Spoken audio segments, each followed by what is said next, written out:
Welcome to Chinese History and Mythology. Hey friends, welcome back to Chinese History and Mythology. In our last episode, we talked about Zhou Yu's beauty trap. In an effort to take Jingzhou back, he planned to use the marriage between Sun Quan's sister and Liu Bei to lure Liu Bei into eastern Wu, place him under house arrest, and force him to surrender Jingzhou. What Zhou Yu did not expect was that Zhuge Liang had already seen through the entire scheme. Before Liu Bei left, Zhuge Liang secretly gave Zhao Yun 3 brocade bags filled with instructions. After Liu Bei arrived in eastern Wu, news of the marriage spread throughout the city. Lady Wu personally met Liu Bei, found him dignified and impressive, and ended up genuinely approving the marriage between her daughter and him. Later, Liu Bei remained in eastern Wu for a long time and showed no sign of leaving. Zhao Yun then opened the second brocade bag and used the excuse that Jingzhou was in danger to remind his lord to return. Liu Bei explained the truth to Lady Sun. After learning that she had been used by both her brother and Zhou Yu, she decided to follow Liu Bei back to Jingzhou. On the journey home, eastern Wu's troops repeatedly tried to block their path. At the critical moment, Zhao Yun opened the third brocade bag and had Lady Sun step forward herself.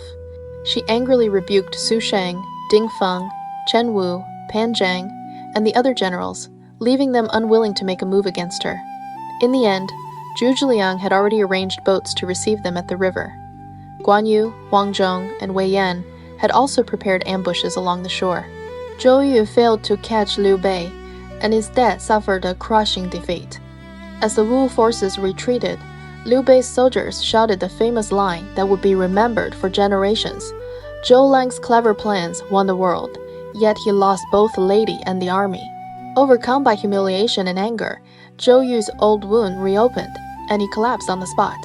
Meanwhile, Liu Bei successfully returned to Jingzhou with Lady Sun at his side. Now, let's continue the story. Zhou Yu had been defeated by the 3 forces of Guan Yu, Huang Zhong, and Wei Yan, which Zhuge Liang had arranged in advance, and eastern Wu's navy had also suffered considerable losses. Huang Gai and Han Dang quickly helped Zhou Yu back onto a boat. From a distance, Zhou Yu saw Liu Bei and Lady Sun standing on the mountaintop, watching the battle. Shame and anger surged through him. His arrow wound had not yet healed, and now, with rage attacking his heart, the old injury burst open on the spot. He fainted at once. After the generals revived him, they could only escort him back to Chaisang.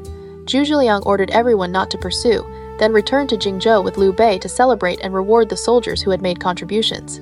Zhang Qin and the others returned to Nansu and reported to Sun Quan how Liu Bei had escaped back to Jingzhou, and how Zhou Yu had been defeated and injured. Sun Quan was furious, and was about to appoint Cheng Pu as commander-in-chief, and send troops to attack Jingzhou. Zhou Yu also submitted a memorial, requesting permission to send troops for revenge.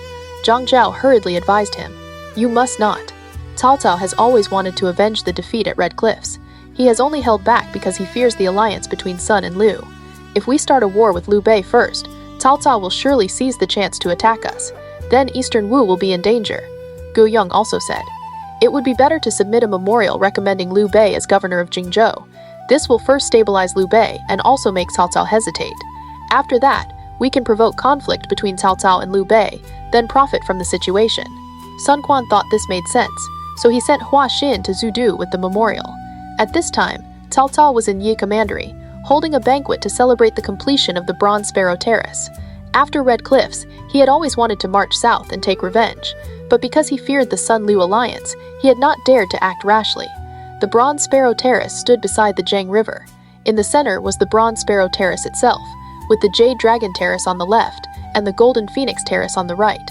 The 3 high terraces were connected by flying bridges, magnificent and lavish beyond measure. At the banquet, Cao Cao ordered the generals to compete in archery. Cao Shu, Wen Ping, Cao Hong, Zheng He, and Zhao Yan all shot the center of the target one after another. Su Huang even shot through a willow branch with one arrow, took down the brocade robe, and put it over his shoulders. Su Chu was not convinced. He stepped forward and fought Su Huang for it, and the two actually began wrestling in front of the terrace. The brocade robe was torn apart. Seeing how fierce his generals were, Cao Cao was not angry at all. Instead, he laughed and said, "I only wanted to see your strength. Do you think I care about one brocade robe?" He then rewarded the generals with shoe brocade, and everyone returned to their seats to drink. After that, Cao Cao ordered the civil officials to compose poems and essays to record the grand gathering at the Bronze Sparrow Terrace. Wang Lang, Zhang Yao, Wang Can, Chen Lin, and others all presented poems, most of them praising Cao Cao's achievements. After reading them, Cao Cao smiled and said, "Now I have risen to the highest rank a minister can reach. I have nothing more to seek. But if the world did not have me, who knows how many men would call themselves kings, and how many would call themselves emperors? Some people suspect that I have other ambitions. They are completely wrong. It is not that I do not wish to hand over military power. It is that once I hand it over, I may be killed, and the state may fall into turmoil. So I cannot invite real disaster merely for an empty reputation." Everyone bowed in admiration and said that his merit could be compared to Yi Yin and the Duke of Zhou. As Cao Cao grew more affected by wine and was about to write a rhapsody on the Bronze Sparrow Terrace himself, someone suddenly came to report. The Eastern Wu envoy Hua Xin has submitted a memorial requesting that Liu Bei be appointed governor of Jingzhou. Sun Quan has already married his younger sister to Liu Bei, and now most of Jingshang belongs to Liu Bei. When Cao Cao Tindao his face changed in shock, and even his brush fell to the ground. Cheng Yu asked, "Prime Minister, back then, even amid 10,000 troops, you did not lose composure. Why are you so alarmed today just because you heard Liu Bei has gained Jingzhou?" Cao Cao sighed. Liu Bei is a dragon among men. In the past, he simply had no water. Now that he has gained Jingzhou, it is like a trapped dragon entering the sea. How could I not be afraid? Cheng Yu then analyzed the matter. Sun Quan recommending Liu Bei as governor of Jingzhou is not because he truly wants to help him. He is afraid that while Sun and Liu are fighting each other, the prime minister will take the chance to attack Eastern Wu, so he is using this to temporarily stabilize Liu Bei and make it difficult for the prime minister to act. This is only a temporary strategy. Cao Cao dent toes at agreement. Cheng Yu then offered a plan. Eastern Wu relies most heavily on Zhou Yu. The prime minister can submit a memorial to the court, appointing Zhou Yu as administrator of Nan Commandery and Cheng Pu as administrator of Jiangshak, while keeping Hua Xin in the capital for official service. Once Zhou Yu receives the title of administrator of Nan Commandery, he will hate Liu Bei even more for occupying Jingzhou. Then Sun and Liu will fight each other. The prime minister can profit from the middle. Would that not be ideal? Cao Cao was delighted and followed the plan. When the court appointments reached Eastern Wu, Zhou Yu and Cheng Pu both received their new posts. After Zhou Yu obtained the title of administrator of Nan Commandery, his resentment toward Liu Bei grew even stronger. He immediately submitted a letter to Sun Quan, asking him to send Lu Su to demand the return of Jingzhou. Sun Quan also questioned Lu Su. "Back then, you served as guarantor and lent Jingzhou to Liu Bei.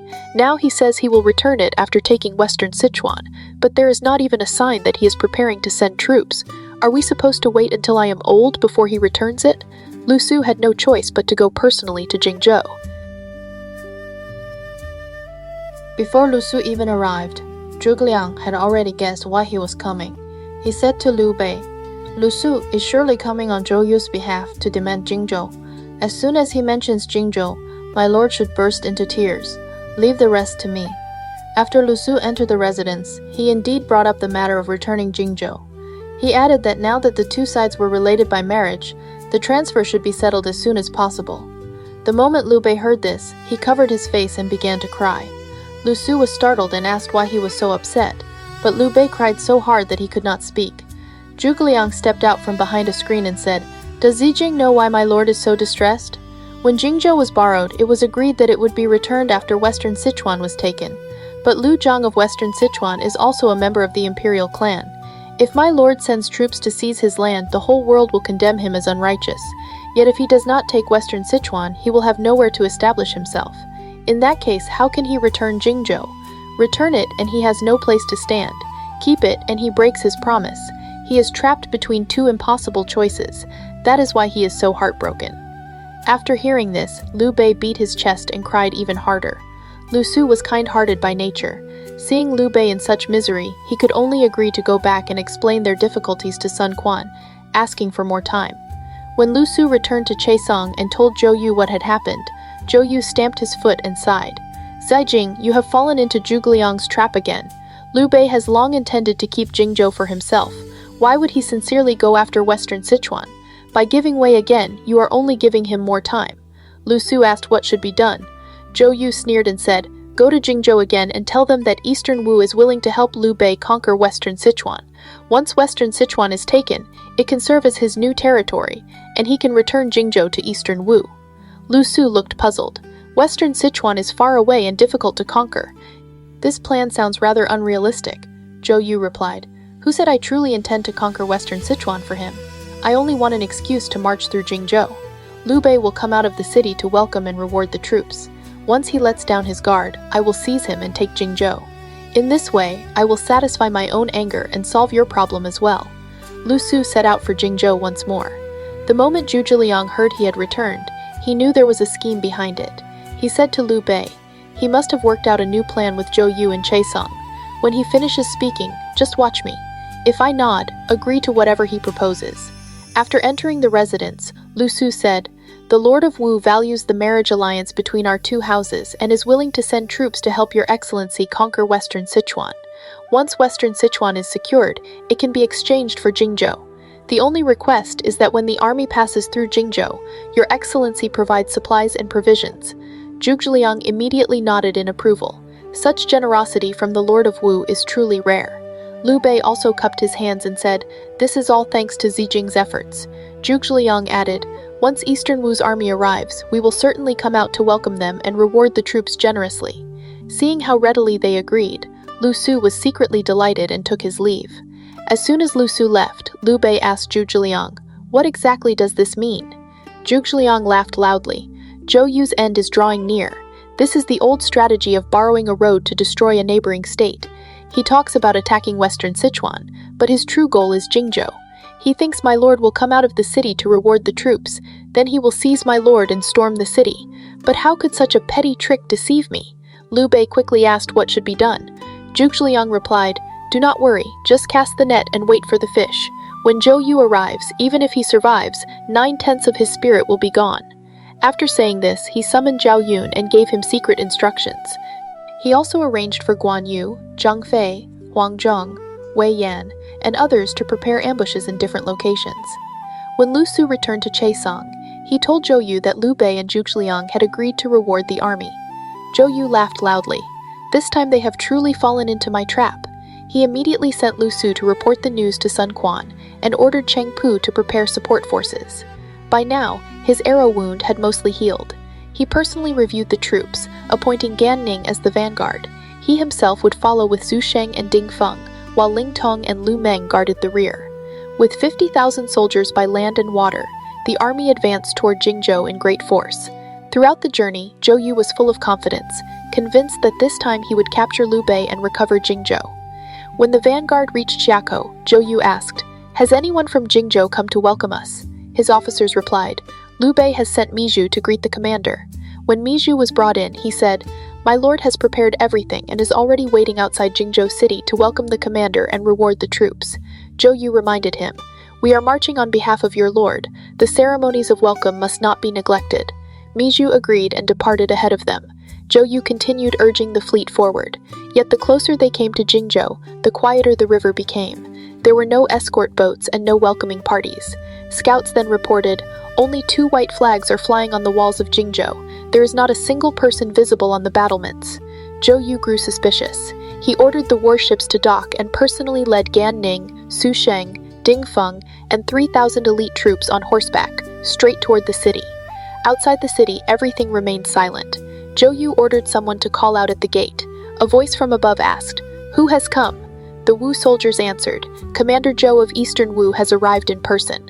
Before the words had even faded, a wooden signal sounded. Spears and swords suddenly appeared along the walls, and Zhao Yun stepped onto the gate tower. In a loud voice he asked, Commander, what business brings you here today? Zhou Yu replied, I am marching on behalf of your lord to attack Western Sichuan. Surely you know that.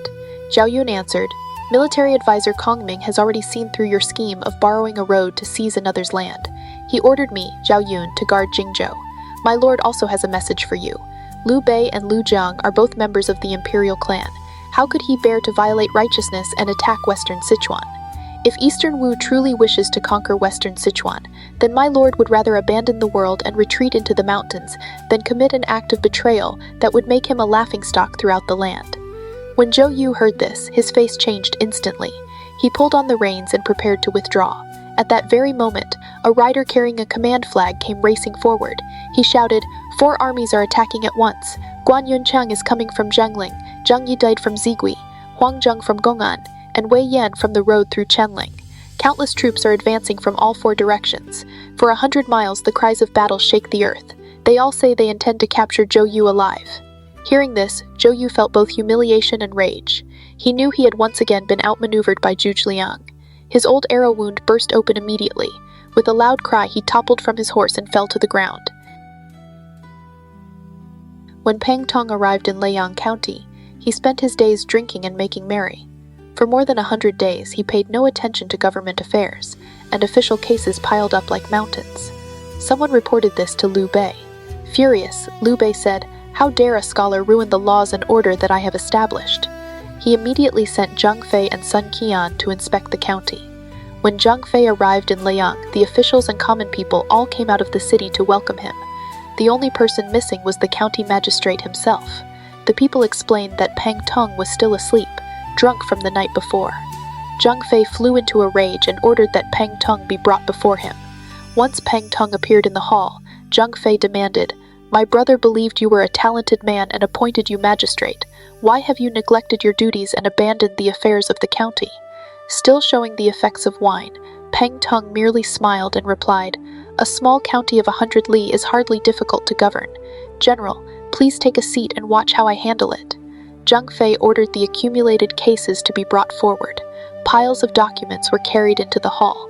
Pang Tong sat at the desk and began reviewing them one by one.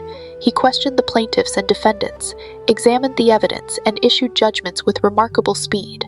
Every ruling was fair and reasonable. From morning until evening, he cleared all the cases that had built up over many months. Not a single complaint remained unresolved. Zhang Fei watched in growing astonishment.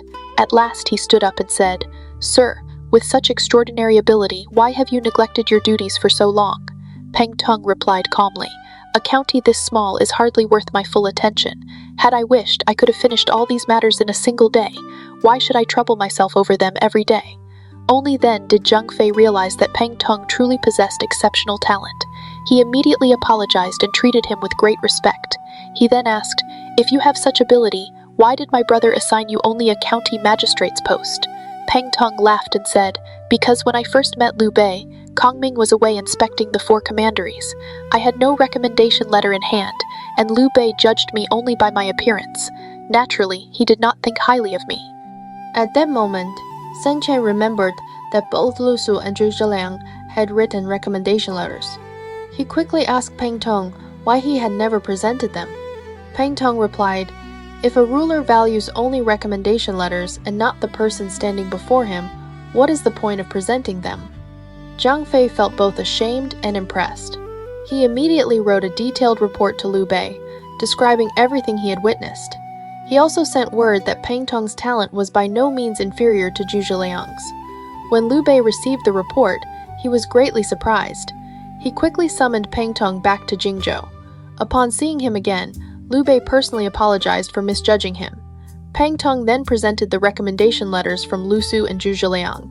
After reading them, Liu Bei was filled with regret. The letter from Lu Su stated that Pang Tong's talent could guide a kingdom. Zhuge Liang's letter went even further, saying that Pang Tong's ability was not below his own. Only then did Liu Bei fully understand what kind of man he had nearly overlooked. From that day forward, Liu Bei treated Pang Tong as an honored guest and appointed him to an important position in his administration. Thus, alongside Zhuge Liang, Liu Bei now possessed another great strategist. The world often said that among the scholars of Jingzhou, there were 2 unmatched talents. One was the sleeping dragon, Zhuge Liang, and the other was the young phoenix, Pang Tong. With both the sleeping dragon and the young phoenix now serving Liu Bei, his power and influence began to grow stronger than ever before.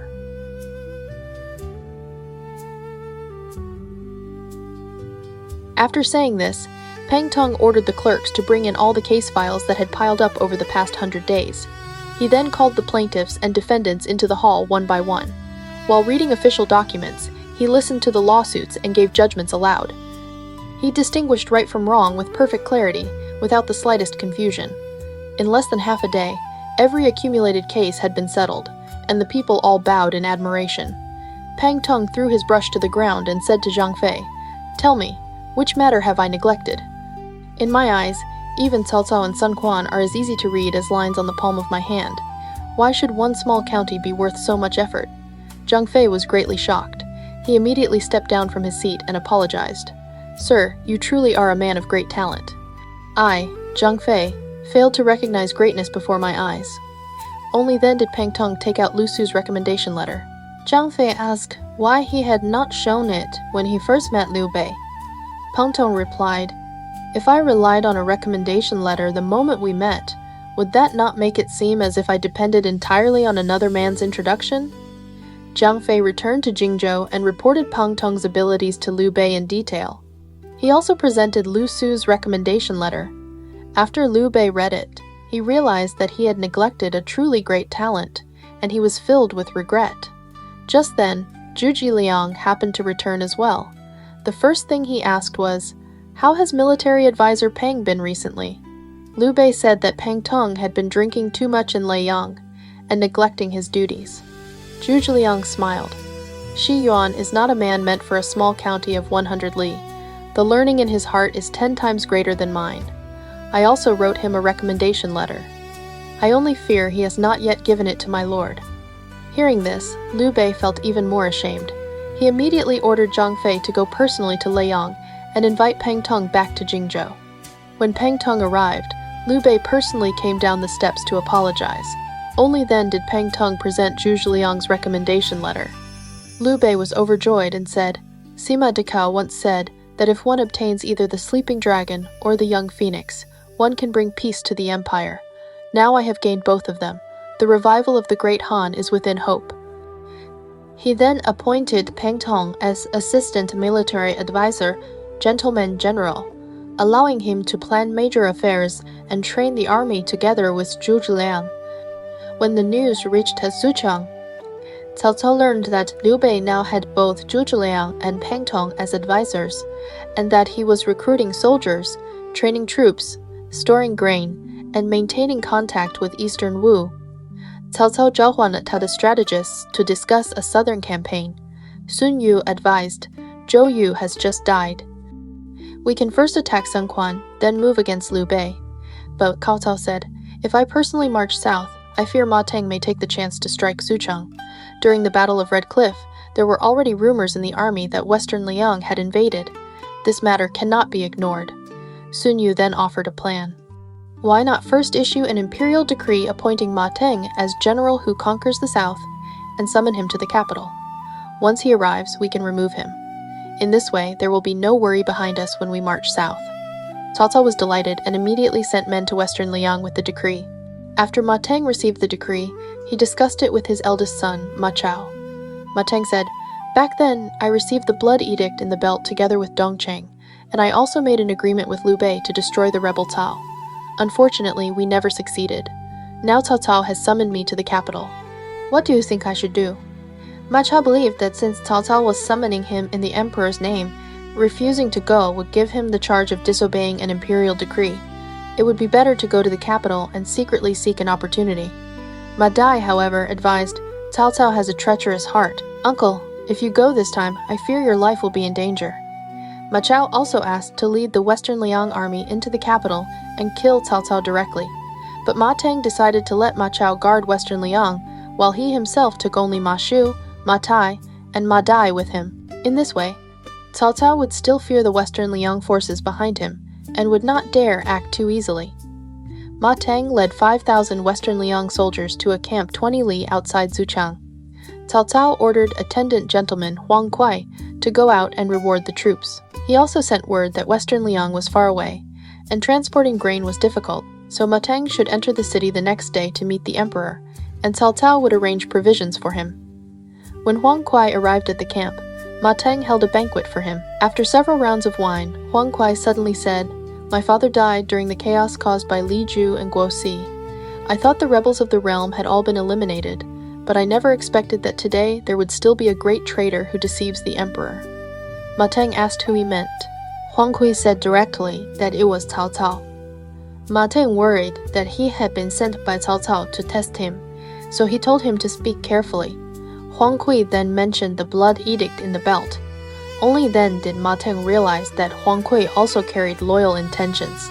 The two men secretly made a plan. The next day, Ma Teng would lead his troops into formation outside the city. When Cao Cao came out to inspect the soldiers, they would seize the chance to kill him. After Huang Kui returned home, he was still filled with anger. His concubine, Li Chenxiang, was having an affair with his wife's younger brother, Miao Zhe. Miao Zhe wanted to take Chenxiang for himself, so he told her to test Huang Kui. That night, while Huang Kui was drunk, Chenxiang asked why he hated Cao Cao so much. Huang Kui lost his caution for a moment and told her about his plan with Ma Teng to kill Cao Cao the next day. Chenxiang told Miao Zhe, and Miao Zhe immediately went to Cao Cao to report it. Cao Cao summoned Cao Hong, Su Chu, Xiahou Yuan, Su Huang, and others that very night to set up an ambush. He also ordered Huang Kui's entire household to be arrested. The next day, Ma Teng led his troops to the city. Seeing the banner of the prime minister, he thought Cao Cao had personally come to inspect the army, so he rode forward. Suddenly, a cannon signal sounded, red flags unfurled, and arrows flew from all sides. Cao Hong charged out first. Xu Chu attacked from the left, Xiahou Yuan from the right, and Zhu Huang from the rear, cutting the Western Liang troops into several sections.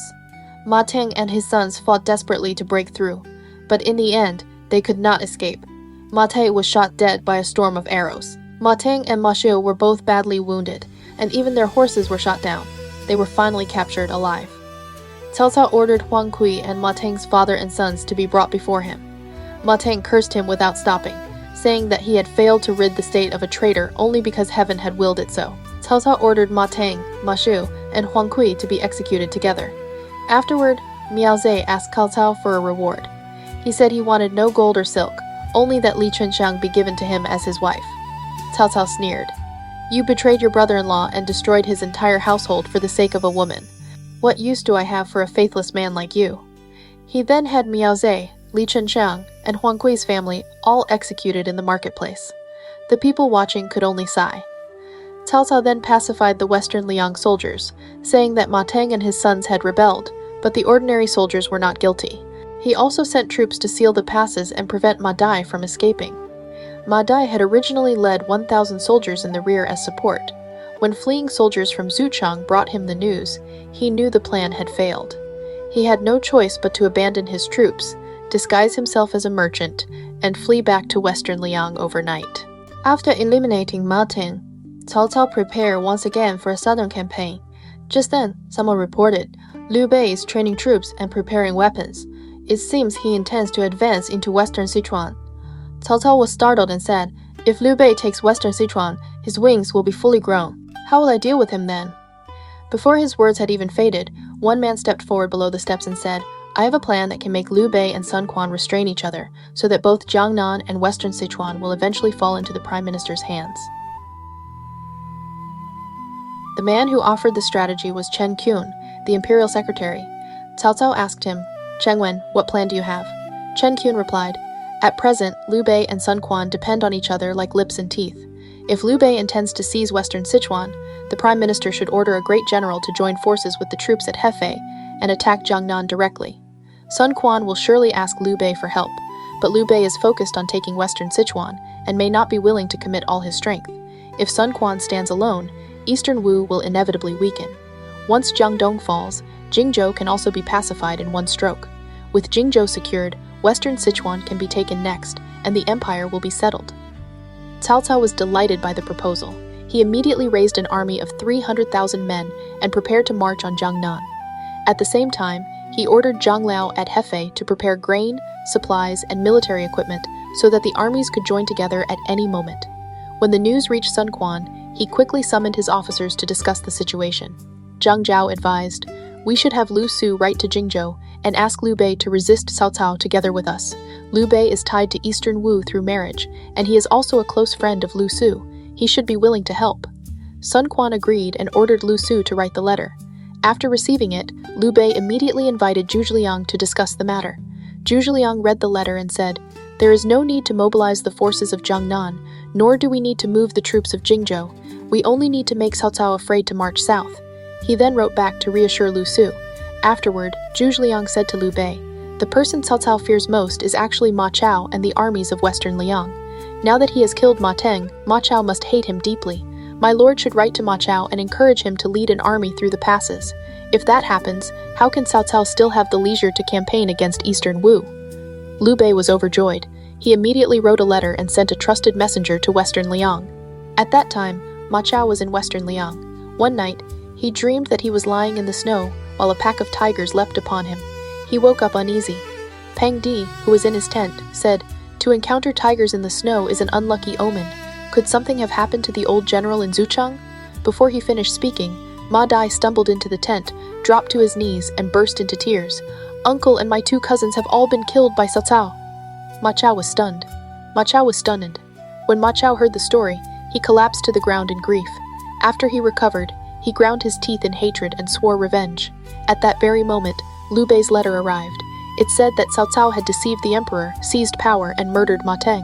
It reminded Ma Chao that Liu Bei and Ma Teng had once received the secret imperial order together and had sworn to destroy the rebel Cao Cao. If Ma Chao would lead the armies of Western Liang against Cao Cao's flank, then Liu Bei would lead the forces of Jingzhou and Jingzhou against his front. In this way, they could avenge his father, destroy the traitors, and restore the Han dynasty. After reading the letter, Ma Chao was moved to tears. He immediately sent a reply agreeing to the plan and began preparing for war. The governor of Western Liang, Han Sui, then asked to see him. Han Sui showed him a secret letter from Cao Cao.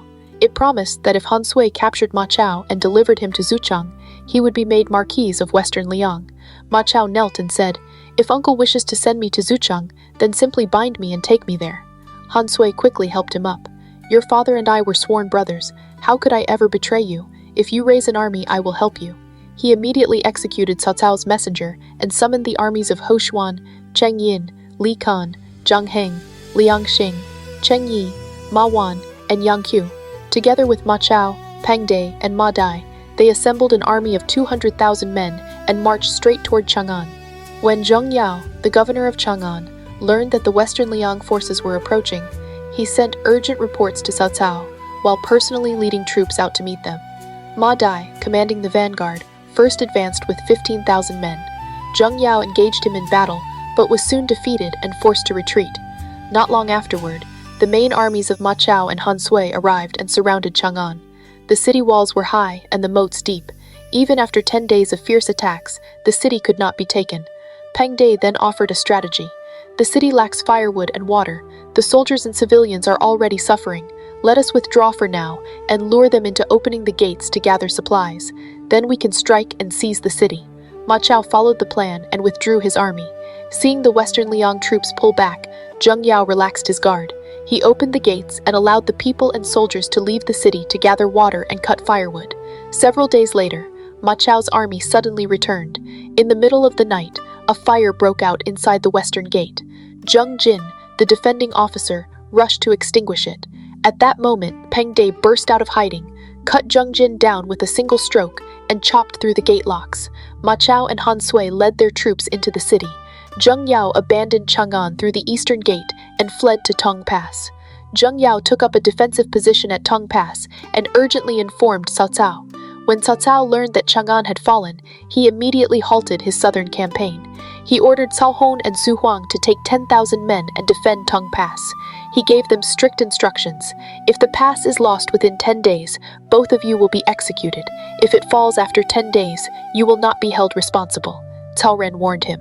"Cao Hong is hot-tempered. I fear he may cause trouble." But Cao Cao still sent the 2 men ahead, while he followed behind with the grain supplies.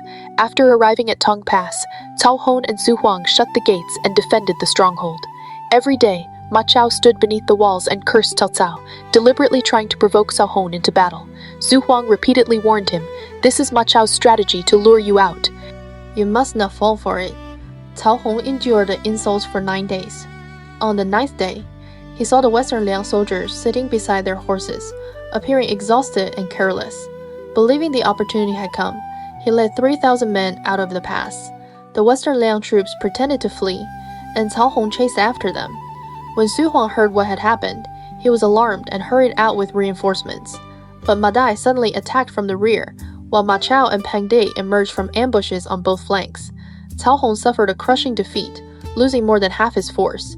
He abandoned Tung Pass and fled. Ma Chao seized the opportunity and captured the pass. When Cao Hong returned to see Cao Cao angrily demanded, "I gave you 10 days. Why did you lose Tung Pass on the 9th?" Cao Hong admitted that he had fallen into Ma Chao's trap. Cao then turned his anger on Xu Huang. Xu Huang explained that he had repeatedly tried to stop Cao Hong. Furious, Cao ordered Cao Hong executed. Only after all the officers pleaded desperately for mercy was his life spared. Afterward, Cao personally advanced with the main army and approached Tung Pass. He established 3 camps. Cao Ren commanded the left camp, Zhao Yuan commanded the right camp, and Cao himself took command of the central army. The next day, Cao led his army to the front of Tung Pass and drew up for battle against the forces of Western Liang. Looking across the field, Cao saw Ma Chao dressed in a white robe and silver armor. He was broad-shouldered, slim-waisted, with a face as fair as powdered jade, and lips as red as painted vermilion. Holding a long spear, he looked every bit the heroic warrior. Even Cao could not help but admire him. Riding forward, Cao called out, "You are the descendant of a famous Han general. Why have you chosen to rebel?" Ma Chao shouted back, "You traitorous Tao! You deceived the emperor, oppressed the people, and have murdered my father and brothers. This hatred cannot exist under the same heaven. Today I will capture you with my own hands and feast on your flesh." With that, he spurred his horse and charged straight at Cao. Yu Jin rode out to meet him, but was defeated in fewer than 10 exchanges. Zhang He fought next and lasted about 20 rounds before he too was forced back. Li Teng then joined the battle, only to be killed by Ma Chao within a few moves. As Ma Chao raised his spear, the soldiers of Western Liang surged forward. The army of Cao collapses in defeat. Ma Chao, Peng De, and Ma Dai led more than 100 cavalrymen directly toward Cao's central command. Amid the chaos, someone shouted, "The man in the red robe is Cao." Frightened, Cao immediately took off his red robe. Then another voice cried out, "The one with the long beard is Cao." He quickly cut off his beard. A third shout followed, "The man with the short beard is Cao." In desperation, Cao tore down a corner of a banner and wrapped it around his neck as he fled. Ma Chao pursued him relentlessly and nearly caught him. At one point, Cao hid behind a tree, and Ma Chao's spear struck the trunk so hard that it sank deep into the wood. Taking advantage of the moment, Cao escaped farther away. At the most critical moment, Cao Hong charged in and shouted, "Do not harm my lord." He fought Ma Chao for 40 or 50 rounds. Later, Zhao Yuan arrived with reinforcements. Fearing encirclement, Ma Chao finally withdrew. After escaping, Cao sighed and said, "If I had truly executed Cao Hong earlier, I would have died by Ma Chao's hand today." He richly rewarded Cao Hong and ordered the entire army to dig deep trenches, strengthen the fortifications, and avoid battle. Every day, Ma Chao rode to the camp and hurled insults, but Cao only ordered his men to hold their positions. The officers could not understand it and privately wondered why he had suddenly become so cautious. Several days later, scouts reported that Ma Chao had received 20,000 additional Qiang soldiers. Instead of worrying, Cao was delighted. None of the officers understood why. 3 days later, another report arrived saying that even more enemy troops had gathered at Tung Pass. Once again, Cao celebrated with a banquet. The officers secretly laughed among themselves. Seeing this, Cao asked, "You think I have no way to defeat Ma Chao? Does anyone have a strategy?" Zhu Huang stepped forward and said, "All of Ma Chao's forces are concentrated at Tung Pass. The lands west of the river must therefore be lightly defended. If we secretly send a force across at Pubun Ford and cut off his rear, while your excellency attacks from the north bank, the enemy will be trapped between front and rear and fall into great danger." Cao was delighted. He ordered Zhu Huang and Zhu Ling to lead 4,000 elite soldiers across the river in secret. He also instructed Cao Hong to prepare boats and rafts, while he personally led the main army across the Wei River. When Ma Chao learned that Cao intended to cross north of the river, he said, "Instead of attacking Tung Pass, Cao wants to cross the river. He must be trying to cut off my rear. I should move north along the river and block him immediately." Han Sui advised, "The best time to attack is when an army is halfway across a river. Let him cross halfway first, then we strike from the southern bank and crush him." Ma Chao agreed. Meanwhile, Cao divided his army into 3 groups to cross the river. Elite troops were sent first to establish a camp on the northern bank, while Cao remained aboard a boat on the southern side, supervising the operation with his sword at his side. Suddenly, a messenger cried out, "The white-robed general has arrived." The moment the soldiers heard Ma Chao's name, panic swept through the army. Men fought for places on the boats and tried to flee. Even then, Cao Cao forced himself to remain calm. Zhu Chu rushed to the shore and shouted, "The enemy has arrived! Prime Minister, get on the boat at once!" When he turned around, Ma Chao was already within 100 paces. Zhu Chu lifted Cao Cao onto his back and leapt onto a boat. So many men crowded aboard that it nearly capsized. Zhu Chu swung his blade wildly, cutting off the hands of soldiers who tried to climb aboard, and finally the boat drifted away from shore. Ma Chao ordered his men to shower the river with arrows. Zhu Chu stood firm, holding the boat steady with one hand, while raising a horse saddle with the other to shield Cao Cao from the arrows. Though struck multiple times, he refused to yield.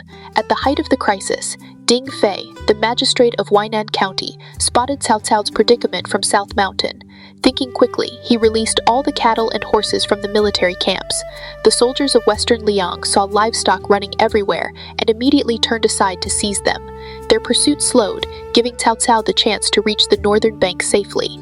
After landing, Cao Cao ordered all boats and rafts sunk and richly rewarded Ding Fei. "If not for you releasing those animals," he said, "I would have become a prisoner today." Ding Fei replied, "Ma Chao will surely attack again tomorrow. We must prepare now." Cao Cao immediately ordered the construction of protected pathways along the riverbank. He had pits dug to trap cavalry and arranged hidden ambushes to lure the enemy. Back in camp, Ma Chao told Han Sui about how Zhu Chu had rescued Cao Cao. Han Sui nodded and said, "That man must be Zhu Chu, commander of the Tiger Guards. They call him the Tiger Fool. Do not underestimate him." Soon afterward, Han Sui and Pang Di led 50,000 soldiers toward Huainan, but Cao Cao had already prepared his defenses. He arranged traps and baited the enemy forward through the protected pathways.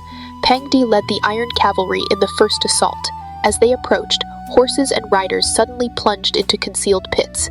Yet Pang Di was extraordinarily fierce. He leapt out of the pit, fought on foot, and cut down several men. Then he charged into the thick of battle and rescued Han Sui from danger. Along the way, he encountered Cao Yong, a general serving under Cao Ren.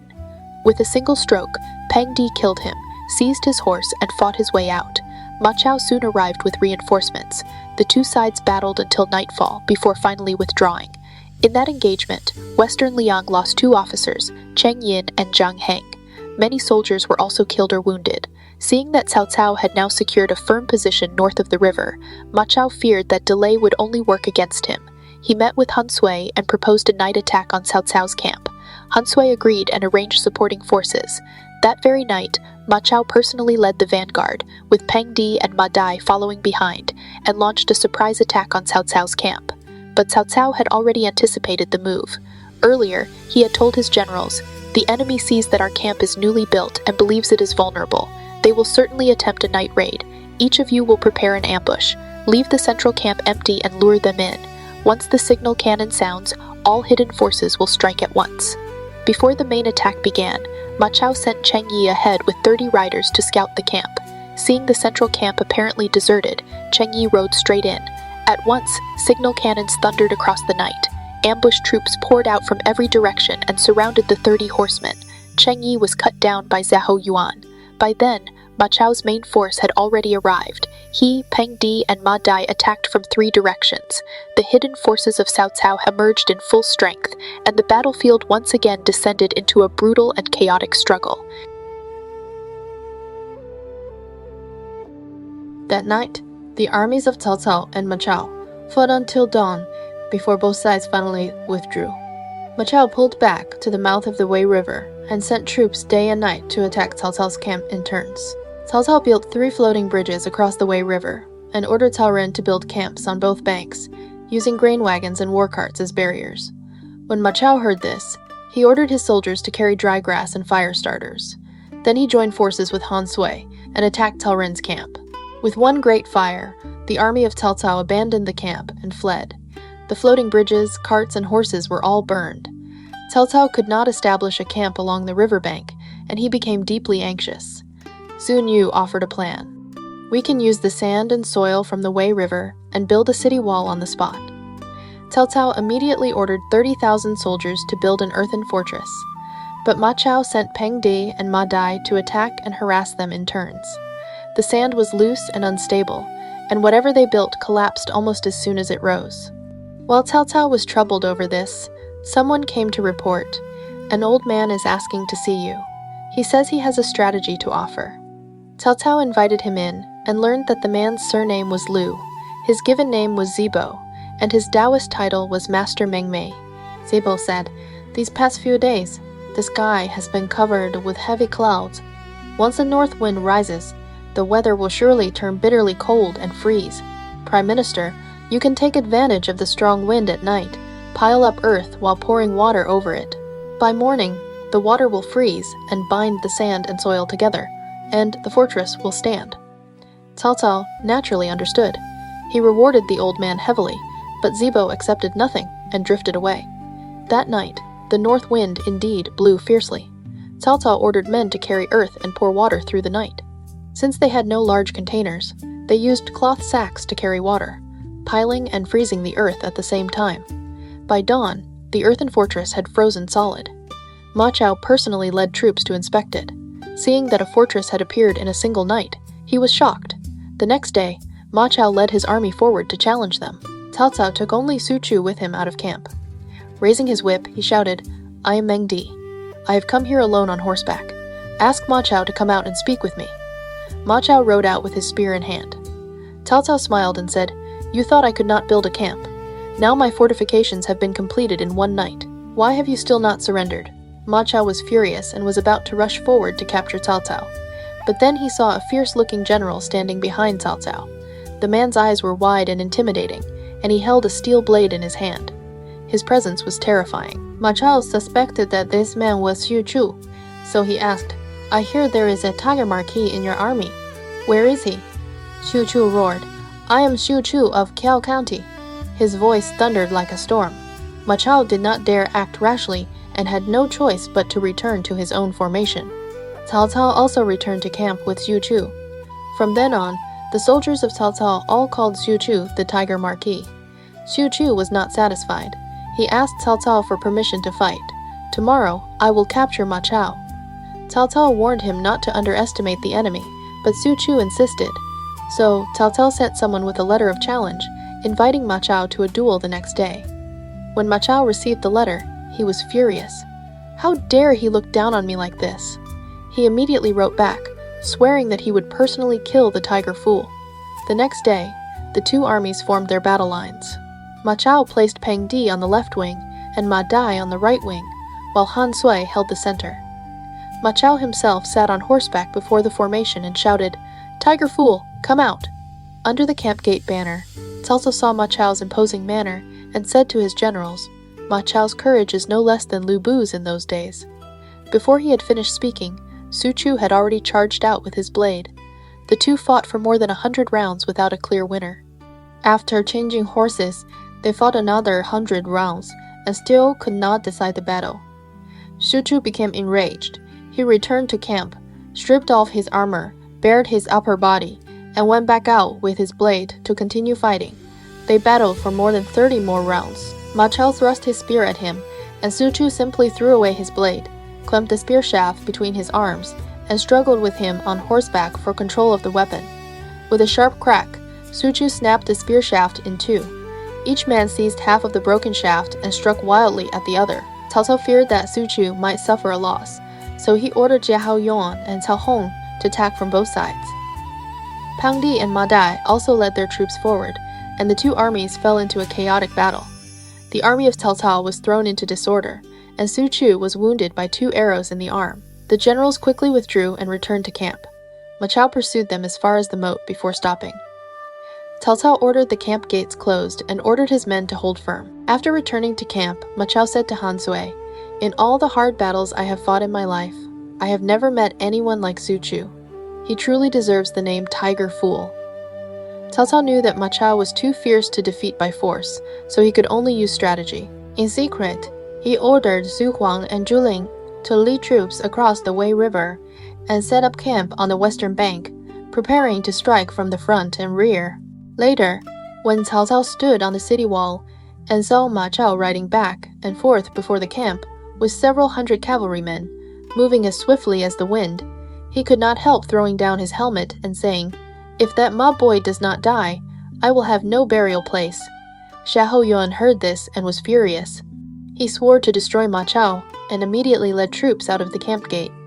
Cao Cao could not stop him, so he mounted his horse and personally went to support him. When Ma Chao saw Cao Cao appear, he abandoned Shaohuan at once and charged straight toward Cao Cao. Cao Cao was shocked, turned his horse, and fled. The army of Cao Cao immediately fell into chaos. Ma Chao was chasing him hard when someone suddenly reported, "A force from Cao Cao has already set up camp on the western bank of the Wei River." Ma Chao was startled and had to withdraw to his own camp to discuss matters with Han Sui. Li Kan suggested, "Why not cede land and seek peace for now? Let us first get through the winter, then make plans next year." Han Sui agreed. Although Ma Chao still had doubts, Yang Qiu, Hu Xuan, and the others also advised him to seek peace for the moment. So Han Sui sent Yang Qiu to the camp of Cao Cao with a letter. Cao Cao read the peace proposal, told Yang Qiu to return first, and then discussed the matter with Jia Su. Jia Su said, "We can pretend to negotiate peace, then use a counter-espionage plan to drive a wedge between Han Sui and Ma Chao. Once the two begin to suspect each other, the Western Liang army will fall apart without being attacked." Cao Cao was delighted. He wrote back saying that he was willing to withdraw his army, and he deliberately had floating bridges built to make it look as if he was preparing to retreat. Ma Chao still did not fully trust Cao Cao, but he agreed with Han Sui that they would take turns watching the army of Cao Cao. One would watch Cao Cao, and the other would watch Zhu Huang, in case there was deception. When Cao Cao learned of this, he said to Jia Su, "The plan has worked." The next day, Han Sui personally came out to watch Cao Cao. Cao Cao rode out alone and invited Han Sui to come forward and talk. The two rode side by side. Cao Cao spoke only of how he and Han Sui's father had once been recommended as filial and honest officials, and of their old friendship. He did not mention military affairs at all. The two talked and laughed for more than an hour before returning to their separate camps. When Ma Chao heard about it, he immediately came to ask Han Sui, "What did you discuss with Cao Cao today?" Han Sui replied, "Only old matters." Ma Chao pressed him, "Why did you not discuss military affairs?" Han Sui said, "He did not bring it up, so I could not bring it up either." Ma Chao's suspicion deepened, but for the moment, he did not act on it. After Cao Cao returned to camp, Jia Su offered another plan. "Ma Chao is brave, but lacks strategy. Prime Minister, you may write a letter to Han Sui, and deliberately smear and blur the important parts. Then make sure Ma Chao learns that the letter has been delivered. When Ma Chao sees that many parts have been altered, he will surely suspect Han Sui of secretly colluding with you." Cao Cao was delighted. He immediately wrote the letter, smeared the key sections until they were a mess, and sent it to Han Sui's camp with great ceremony. When Ma Chao heard about it, he indeed went to demand the letter. Han Sui was completely unprepared and handed it to him directly. Ma Chao saw that many parts of the letter had been changed and sneered. "Who sends out a rough draft sealed as an official letter? Clearly, uncle, you were afraid I would learn the secret, so you erased it yourself." Han Sui could not explain himself clearly and could only say, "Tomorrow, I will go to the front line again to meet Cao Cao. You can hide nearby. If I truly have divided loyalties, then rush out and stab Cao Cao to death." Only then did Ma Chao temporarily agree. The next day, Han Sui rode out with 5 generals, Hou Xuan, Li Kan, Liang Xing, Ma Wan, and Yang Qiu. Ma Chao remained hidden behind the camp gate, watching closely. Han Sui asked for Cao Cao to come out and speak, but Cao Cao instead sent Cao Hong. From a distance, Cao Hong cupped his hands and called out, "The Prime Minister wishes to thank the general for what was discussed last night. Do not let anything go wrong." As soon as he finished speaking, he turned and rode back. Ma Chao heard every word clearly. Rage immediately surged through him. Convinced that Han Sui had truly entered into secret dealings with Cao Cao, he raised his spear and tried to stab Han Sui. The 5 generals quickly rushed forward to stop him. Han Sui repeatedly tried to explain himself, but Ma Chao no longer believed a single word. After returning to camp, Han Sui discussed the situation with the 5 generals. Yang Qiu advised, "Ma Chao relies on his courage and looks down on others. Sooner or later, he will refuse to obey you. It would be better to secretly submit to Cao Cao now." At first, Han Sui was unwilling to betray the old friendship he had shared with Ma Teng, but the situation had reached a point where he saw no other choice. He finally sent Yang Qiu to the camp of Cao Cao with a letter. Cao Cao was delighted. He promised to make Han Sui the Marquis of Western Liang and Yang Qiu the Governor of Western Liang. The other generals were also promised rewards and titles.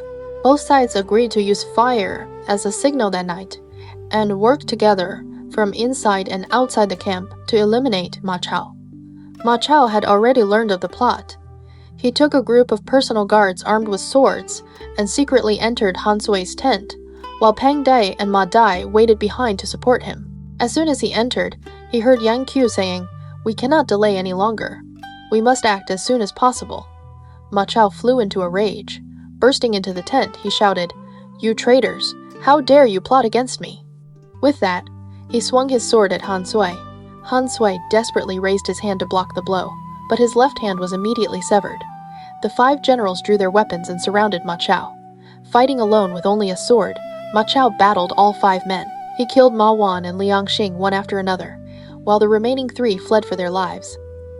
When Ma Chao tried to finish off Han Sui, his former ally had already been carried away by attendants. At that moment, fires erupted behind the camp. Chaos spread through every camp in the army. At the same time, the forces of Ota attacked from all directions. Su Chu charged from the front, Su Huang attacked from behind, Xiahou Yuan came from the left, and Cao Hong from the right. The Western Liang army turned on itself. Its formation completely collapsed. Amid the confusion, Ma Chao could not find Pangda or Ma Dai. Taking only a little more than 100 cavalrymen, he rode to Weichao Bridge to block the enemy. At dawn, Li Ken passed beneath the bridge with his troops. Ma Chao immediately rode out in pursuit. Li Ken fled in panic. At that moment, Yu Jin arrived from behind and fired an arrow. Ma Chao dodged it, but the arrow struck Li Ken instead. He fell from his horse and died. Soon afterward, large numbers of Kaojing surrounded them. The Tiger Guard troops unleashed a storm of arrows. Ma Chao spun his spear and knocked away arrow after arrow while fighting desperately to break through, but even he could not overcome such overwhelming numbers. Suddenly, an arrow struck and killed his horse. Ma Chao crashed to the ground. It seemed certain that he would be captured. At the critical moment, Pang Di and Ma Dai charged in from the northwest. They gave Ma Chao one of their horses, and together the 3 men fought their way through the encirclement and escaped toward the northwest. When Cao Cao learned that Ma Chao had escaped, he immediately gave the order, "Pursue him day and night without rest. Whoever kills Ma Chao will receive 1,000 taels of gold and be made a marquis of 10,000 households. Whoever captures him alive will be made a great general." The officers eagerly sought the reward and chased after him with all their strength. Ma Chao fled continuously. The number of riders around him grew smaller and smaller.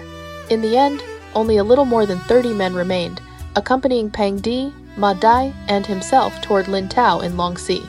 Cao Cao pursued them as far as Anding. When he learned that Ma Chao had escaped far away, he finally withdrew his army and returned to Chang'an. Han Sui, having lost one hand, was granted the title of Marquis of Western Liang by Cao Cao and ordered to remain in Chang'an to recover. Yang Qiu, Hou Xuan, and the others were also made marquises and stationed at Weikou. At that time, Yang Fu, a military advisor from Liang province, came to see Cao Cao and said, "Ma Chao possesses the courage of Lu Bu and enjoys the trust of the Qiang tribes. If he is not eliminated while he is weak, he will surely become a great threat in the future." Cao Cao replied, "I also wish to destroy him completely. But affairs in the Central Plains are complicated, and the situation in the south is still unsettled. I cannot remain here for long. I want you to oversee Western Liang for me." Yang Fu agreed and recommended Wei Kang to serve as governor of Liang province. Together they would defend Ji City against Ma Chao. Cao Cao also left Xiahou Yuan in charge of Chang'an, appointed Zhang Ji as administrator of Jingzhou, and then returned to Su capital with his army. The generals later asked Cao Cao, "Why did you not simply bypass Tong Pass through Hedong from the beginning? Why did you insist on holding your ground there first?" Cao Cao explained, "If I had taken the detour from the start, Ma Chao would have divided his forces to guard every crossing. I would have had no way to cross the river. So first I placed my army before Tong Pass and made them believe I intended a direct attack. That forced them to concentrate their strength on the southern side. As a result, the western bank was left weakly defended, allowing Su Huang and Zhu Ling to cross in secret. Then I crossed to the north, built the ice fortress, pretended weakness to lure the enemy, and finally destroyed them with a scheme to sow division." The generals then asked, "When Ma Chao kept receiving reinforcements, why were you so pleased instead of worried?" Cao Cao smiled and said, "If the Guanzhong commanders had each held their own strong positions, it would have taken 1 or 2 years to defeat them. But once they all gathered together, their numbers became great while their hearts remained divided. That made it easy to turn them against each other. One battle was enough. The generals were deeply impressed. After returning to Su capital, Emperor Shan personally went outside the city to welcome Cao Cao. He issued an imperial decree granting him special honors. When entering court, Cao Cao no longer had to announce his name or hurry forward.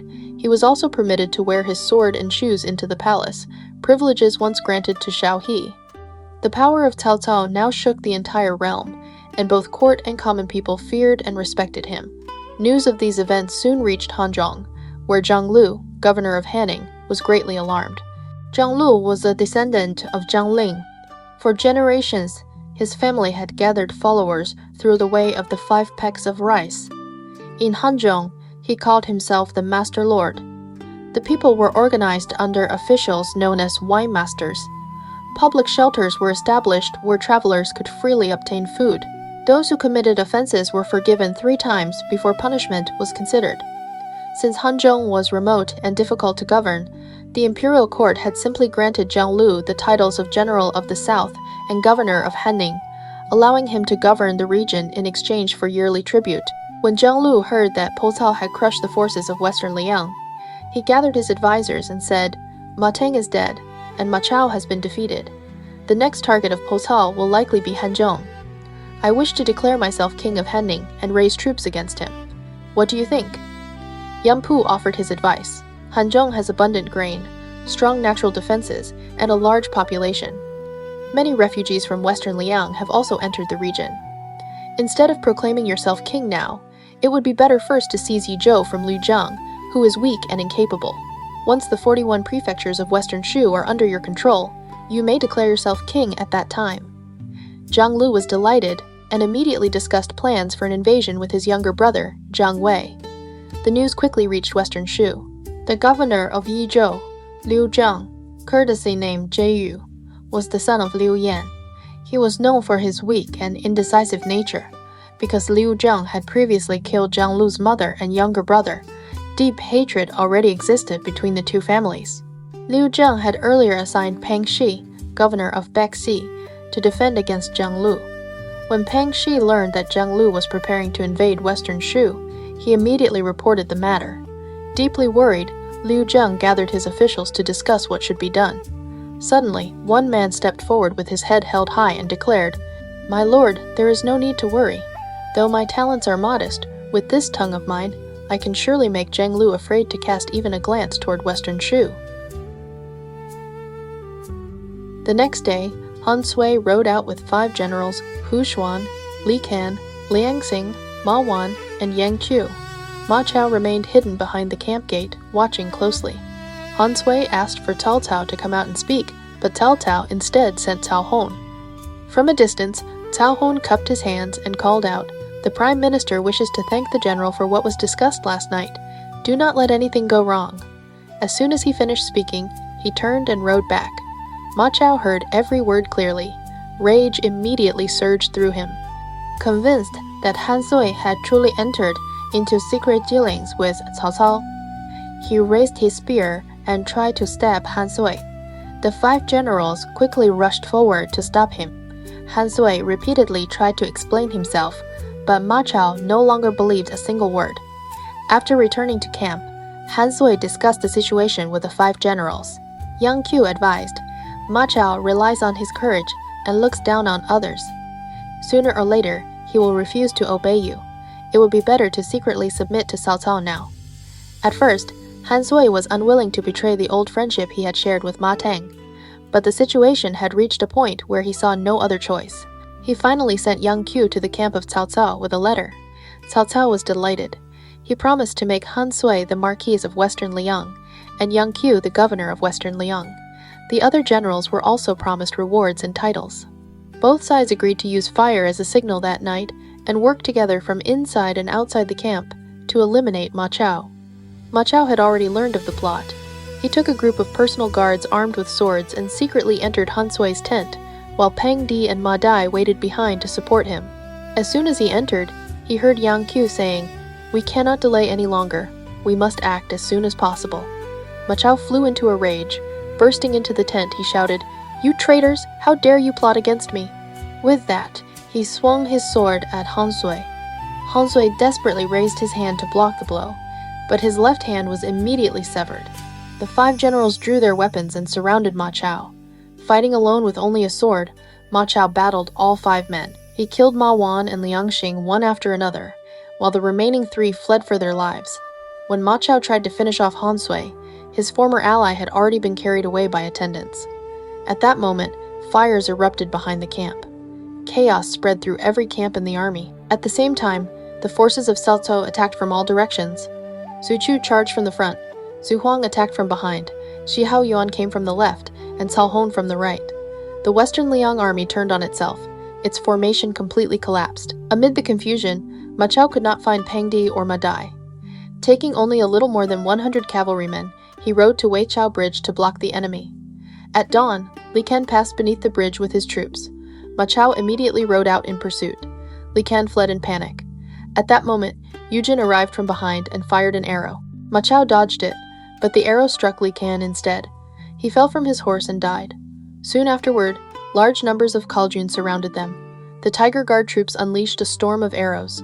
Ma Chao spun his spear and knocked away arrow after arrow while fighting desperately to break through, but even he could not overcome such overwhelming numbers.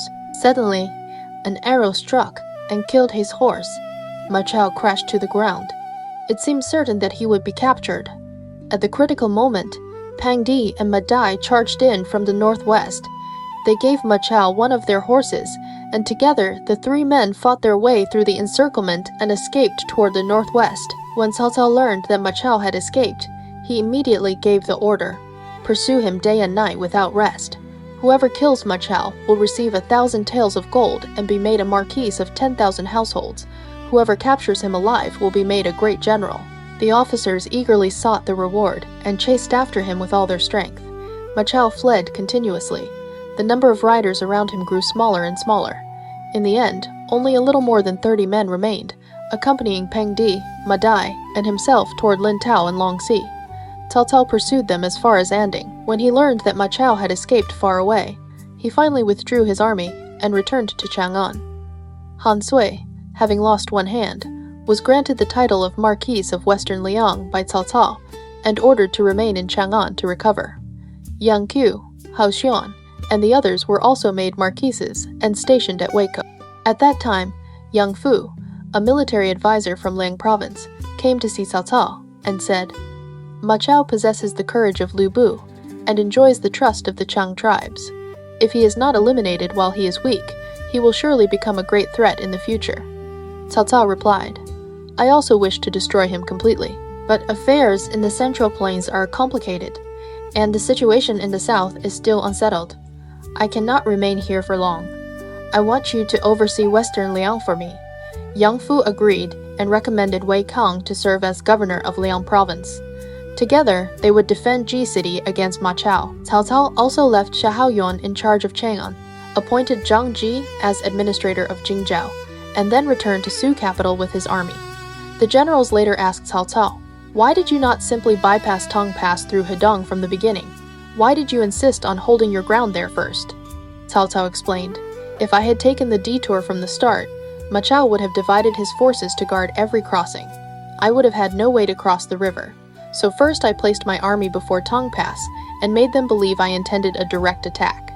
That forced them to concentrate their strength on the southern side. As a result, the western bank was left weakly defended, allowing Su Huang and Zhu Ling to cross in secret. Then I crossed to the north, built the ice fortress, pretended weakness to lure the enemy, and finally destroyed them with a scheme to sow division." The generals then asked, "When Ma Chao kept receiving reinforcements, why were you so pleased instead of worried?" Cao Cao smiled and said, "If the Guan Zhong commanders had each held their own strong positions, it would have taken 1 or 2 years to defeat them. But once they all gathered together, their numbers became great, while their hearts remained divided. That made it easy to turn them against each other. One battle was enough." The generals were deeply impressed. After returning to Su capital, Emperor Shan personally went outside the city to welcome Cao Cao. He issued an imperial decree granting him special honors. When entering court, Cao Cao no longer had to announce his name or hurry forward. He was also permitted to wear his sword and shoes into the palace, privileges once granted to Shao He. The power of Cao Cao now shook the entire realm, and both court and common people feared and respected him. News of these events soon reached Han Zhong, where Zhang Lu, governor of Hanning, was greatly alarmed. Zhang Lu was a descendant of Zhang Ling. For generations, his family had gathered followers through the way of the 5 pecks of rice. In Hanzhong, he called himself the Master Lord. The people were organized under officials known as wine masters. Public shelters were established where travelers could freely obtain food. Those who committed offenses were forgiven 3 times before punishment was considered. Since Hanzhong was remote and difficult to govern, the imperial court had simply granted Zhang Lu the titles of General of the South and Governor of Hanning, allowing him to govern the region in exchange for yearly tribute. When Zhang Lu heard that Cao Cao had crushed the forces of Western Ling, he gathered his advisors and said, "Ma Teng is dead, and Ma Chao has been defeated. The next target of Cao Cao will likely be Hanzhong. I wish to declare myself king of Hanning and raise troops against him. What do you think?" Yan Pu offered his advice. Hanzhong has abundant grain, strong natural defenses, and a large population. Many refugees from Western Liang have also entered the region. Instead of proclaiming yourself king now, it would be better first to seize Yizhou from Liu Zhang, who is weak and incapable. Once the 41 prefectures of Western Shu are under your control, you may declare yourself king at that time. Zhang Lu was delighted and immediately discussed plans for an invasion with his younger brother, Zhang Wei. The news quickly reached Western Shu. The governor of Yizhou, Liu Zhang, courtesy named Zhou Yu, was the son of Liu Yan. He was known for his weak and indecisive nature. Because Liu Zhang had previously killed Zhang Lu's mother and younger brother, deep hatred already existed between the 2 families. Liu Zhang had earlier assigned Pang Shi, governor of Baxi, to defend against Zhang Lu. When Pang Shi learned that Zhang Lu was preparing to invade Western Shu, he immediately reported the matter. Deeply worried, Liu Zhang gathered his officials to discuss what should be done. Suddenly, one man stepped forward with his head held high and declared, "My lord, there is no need to worry. Though my talents are modest, with this tongue of mine, I can surely make Zhang Lu afraid to cast even a glance toward Western Shu." At the farewell banquet, Liu Bei escorted Zhang Song 10 li outside the city and raised a cup, saying, "After today's parting, I do not know when I will again have the chance to hear your guidance, sir." As he spoke, tears filled his eyes. Deeply moved, Zhang Song finally said, "To the east of Jingzhou lies Sun Quan, and to the north lies Cao Cao. It is not a place where one can remain forever. Yizhou has strong natural defenses, fertile land, and abundant grain and wealth. Its scholars and common people have long admired your benevolence and virtue. If you lead an army westward, you can achieve a great enterprise, and the Han dynasty may yet be restored." Liu Bei quickly declined. "Liu Yizhou and I are of the same clan. How could I attack him?" Zhang Song sighed and replied, "I do not seek glory by betraying my lord, but Liu Zhang is weak and cannot employ talented men. Zhang Lu watches greedily from the side, and the hearts of the people of Shu have long been unsettled. If you can take Western Shu as your foundation, then move on to Hanzhong, and eventually recover the Central Plains, your achievements will be remembered for all ages. I am willing to serve as your man on the inside." Liu Bei still hesitated, so Zhang Song drew a map of Western Shu from his sleeve and presented it. The roads, distances, mountain passes, rivers, grain depots, and treasuries were all clearly marked. Zhang Song added, "I also have 2 close friends, Fa Jiang and Meng Da. They will certainly be willing to help you succeed." After returning to Yizhou, Zhang Song first visited Fa Jiang. He told him about the humiliation he had suffered from Cao Cao and how he had come to value Liu Bei instead. Fa Jiang replied, "I have long known that Li Zhang cannot accomplish great things, and I have long wished to meet Imperial Uncle Liu." Not long afterward, Meng Da arrived as well. As soon as he entered, he laughed and said, "Are you 2 planning to offer Yizhou to someone?" Zhang Song smiled and asked, "Then who do you think that someone is?" Meng Da answered, "Who else could it be but Liu Bei?" The 3 men looked at one another and burst into laughter. Zhang Song then decided that on the next day he would recommend Fa Jiang and Meng Da to Liu Zhang as envoys to Jingzhou. The next day, Zhang Song met Liu Zhang and falsely claimed that Cao Cao intended to annex Western Shu. Liu Zhang was alarmed and asked how they should respond. Zhang Song said, Imperial Uncle Liu of Jingzhou is of the same clan as you and is known for his benevolence and generosity. You should establish friendly relations with him and invite him to serve as an ally. Together, you can resist both Zhang Lu and Cao Cao. Liu Zhang thought this made sense and asked who should be sent as envoys. Zhang Song recommended Fa Zheng and Meng Da. While they were discussing the matter, Chief Clerk Huang Quan rushed in and shouted, "If my lord listens to Zhang Song, all 41 prefectures and commanderies will belong to someone else." Huang Quan warned, "Liu Bei wins people over through kindness. He has Zhuge Liang and Pang Tong as advisors, and Guan Yu, Zhang Fei, Zhao Yun, Huang Zhong, and Wei Yan as mighty generals. If you invite him into Shu and treat him as a subordinate, he will not be satisfied. If you treat him as a guest, then there will be 2 rulers in one land." Zhang Song has surely already conspired with Liu Bei during his trip to Jingzhou. He should be executed at once, and all contact should be cut off. But Liu Zhang replied, "Liu Bei is my kinsman. Why would he seize my territory?" He refused to listen. Official Wang Lei also knelt and pleaded repeatedly, "Zhang Lu is only an external threat. Bringing Liu Bei into Shu is the true danger. When he joined Cao Cao, he plotted against Cao Cao. When he joined Sun Quan, he took Jingzhou. How can such a man share the same land with you?" Liu Zhang grew angry and still sent Fa Zheng to Jingzhou. When Fa Zheng arrived, he presented Liu Zhang's letter requesting aid to Liu Bei. In the letter, Liu Zhang appealed to their family ties and asked Liu Bei to enter Shu and eliminate Zhang Lu. After reading it, Liu Bei was delighted and held a banquet in Fa Zheng's honor. After drinking, Liu Bei dismissed the attendants and spoke privately with him. Fa Zheng said bluntly, "Yizhou is a land favored by heaven. Liu Zhang cannot employ worthy men, and sooner or later it will fall into someone else's hands. Now he is personally inviting you into Shu. This is a gift from heaven. If you truly wish to take Yizhou, I will devote my life to helping you." Liu Bei was grateful, but still said he needed time to consider. After the banquet ended, Pang Tong came to see Liu Bei and said, "To hesitate when a decision must be made is the act of a fool. To the east of Jingzhou is Sun Quan, and to the north is Cao Cao. It cannot be held forever. Yizhou is vast and rich in grain, and both Zhang Song and Fa Zheng are willing to serve as insiders. Why should my lord still hesitate?" Liu Bei replied, "I have always been the opposite of Cao Cao. Where he is harsh, I am lenient. Where he is cruel, I am benevolent.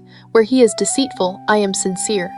If I betray the trust of the world for the sake of profit, I cannot bear it in my heart."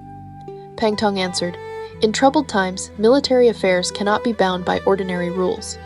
To absorb a weak ruler and take a land governed by incompetence, then soothe the people with benevolence and righteousness afterward, is exactly the path taken by King Tang and King Wu. Once the greater enterprise is secured, you can still treat Liu Zhang generously and remain true to your principles. If you do not act now, someone else will seize the opportunity." Only then did Liu Bei awaken to the situation and decide to move against Western Shu. Liu Bei and Kang Ming then discussed their arrangements. Kang Ming would remain in Jingzhou and oversee all affairs. Guan Yu would guard the roads leading to Xiangyang. Zhang Fei would patrol the 4 commanderies along the river. Zhao Yun would defend Zhangling and Gong'an. Liu Bei himself would lead Pang Tong, Huang Zhong, Wei Yan, Liu Feng, Guan Ping, and others westward, with 50,000 infantry and cavalry. Before departing, Liao Hua came with his troops to join Liu Bei, who assigned him to assist Guan Yu in guarding against Cao Cao. That winter, Liu Bei led his army into Shu. Following Liu Zhang's orders, Meng Da arrived with 5,000 soldiers to welcome him. When Liu Zhang learned that Liu Bei had entered his territory, he immediately instructed all the prefectures and commanderies along the route to prepare grain and supplies. He even planned to leave Fucheng personally to greet Liu Bei. Huang Quan pleaded with him again and again. He struck his head on the ground until it bled and even grabbed Liu Zhang's robe to stop him, losing 2 front teeth when he was dragged away.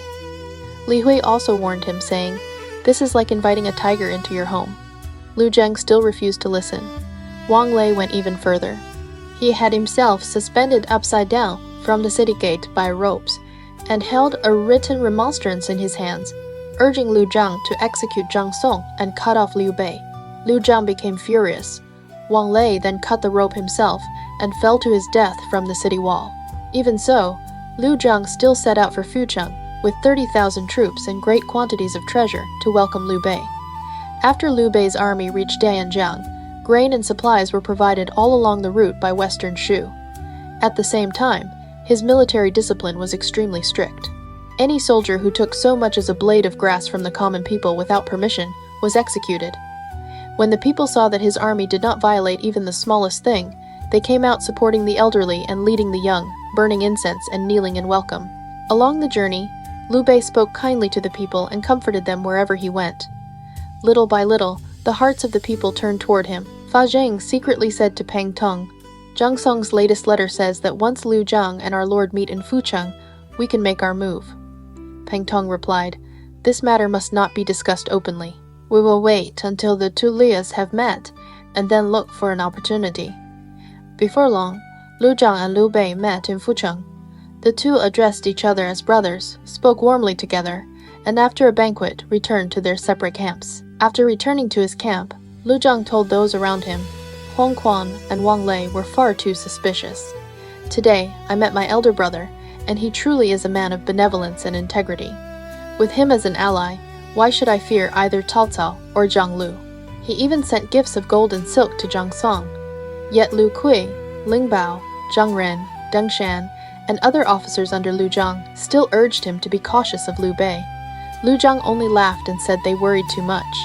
After returning to his own camp, Liu Bei asked Pang Tong, "What do you think of Zhou Yu today?" Liu Bei referred to Liu Zhang by his courtesy name. Pang Tong replied, "He himself may lack cunning, but men like Lu Kui and Zhang Ren clearly showed dissatisfaction on their faces. They will not be easy to deal with in the future. In my opinion, tomorrow you should invite Liu Zhang to a banquet. Hide axemen behind the curtains and use the throwing of a cup as the signal. Eliminate him on the spot, then march directly on Chengdu.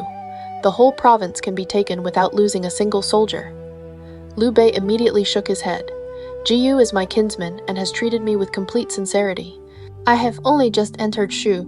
Trust has not yet been established. To strike now would violate heaven's principles and earn the resentment of the people.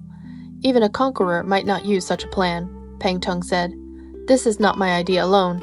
It was also proposed by Fa Zheng based on Zhang Song's secret letter. The situation is urgent and cannot be delayed any longer."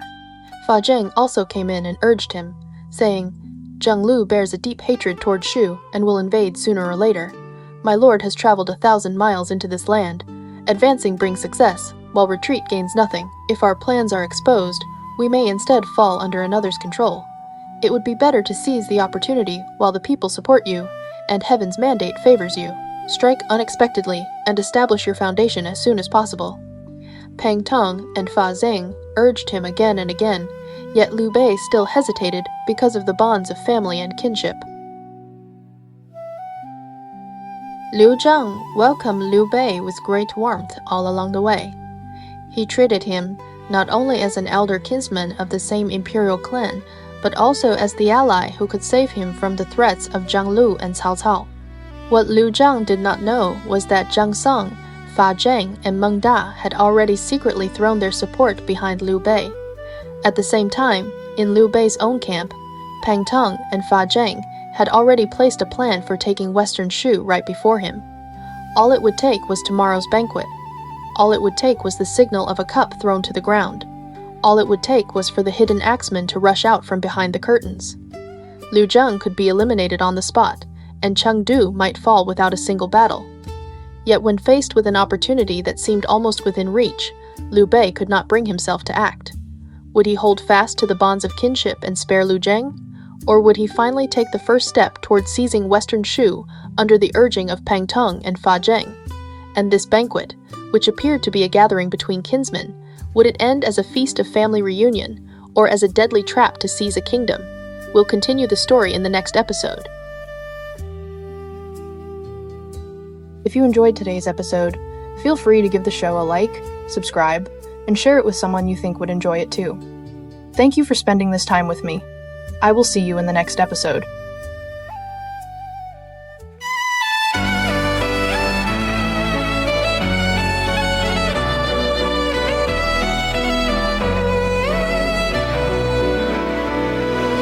Pangu raised the sky in light. Nuwa healed the broken heart. Fuxi traced the world's design. Every age leaves stories bright. Yaya dynasty shaped bronze. Shang dynasty cast oracle bones. Thou dynasty built right. Qin dynasty forged the great walls. Han dynasty opened Silk Road winds. Three Kingdoms dynasty turned war to tales. Qin dynasty led ink and mountains bloom. Sui dynasty carved the Grand Canal. Tang dynasty crowned the world with art. Song dynasty raised learning's flame. Yun dynasty swept the northern plains. Ming dynasty strengthened walls again. Qing dynasty closed an ancient end.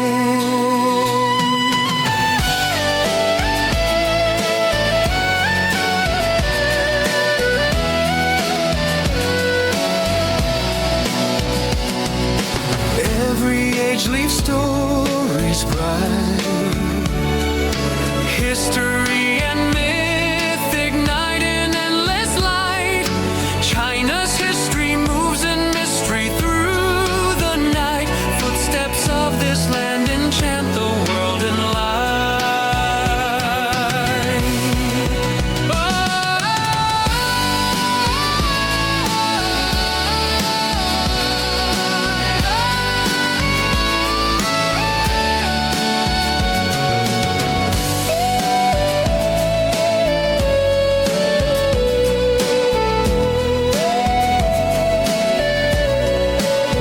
Han dynasty opened Silk Road winds.